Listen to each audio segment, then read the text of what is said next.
Hi friends, ఎలా ఉన్నారు? అందరూ బాగున్నారా? హ్యాపీ సండే అండి. అడ్వాన్స్గా మీకు భోగి శుభాకాంక్షలు. శ్రీహరి లేడీస్ టైలర్స్ మీకు స్వాగతం పలుకుతుంది. నేను ఉదయం 4:15కి లెగిసాను. 3ంటికే లెగవాలి. నైట్ పడుకునేసరికి 12 అయింది. పండగల టైం అంటే తెలిసిందే కదా, ఇంకా ఎక్కువ బిజీగా ఉంటుంది టైలరింగ్ వర్క్. 4:15కి లెగిసి 3 జాకెట్లు కుట్టేశాను కూడా. లైనింగ్ బ్లౌజులు 3 కుట్టేశాను. ఒకళ్ళయ్యే 4 సాయంత్రానికల్లా ఇవ్వాలి. అసలు నిన్నే ఇవ్వాలి. వేరే వర్క్ ఉండటం వల్ల ఈ నైట్ చేద్దాంలే అని చెప్పేసి పక్కన పెట్టాను.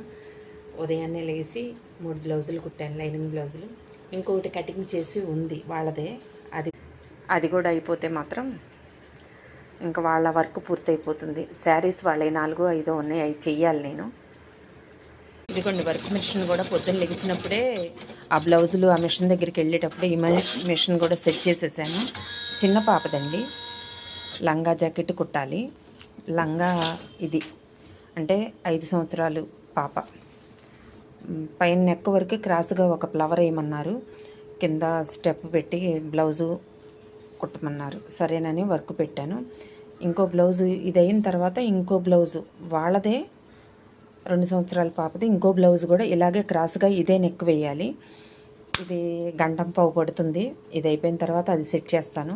ఎందుకంటే రేపు భోగి కదండి, వాళ్ళు భోగి పళ్ళు పోస్తారు. లంగా జాకెట్టు వాళ్ళకి ప్రతి సంవత్సరం వాళ్ళకి కరెక్ట్గా ఈ టైంకి మాత్రం వాళ్ళు లంగా జాకెట్లు ప్రత్యేకంగా కుట్టిస్తారు వాళ్ళు ఆ పాపలకి.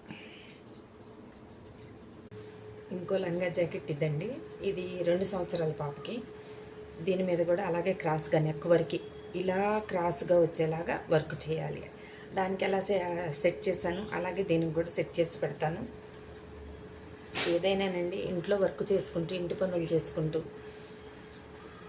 ఇలా హ్యాపీగా గడిచిపోతే చాలు అనుకునే వాళ్ళు చాలామంది ఉన్నారు. బయటికి వెళ్ళి జాబులు చేస్తే టైంకి వెళ్ళాలి, టైంకి రావాలి.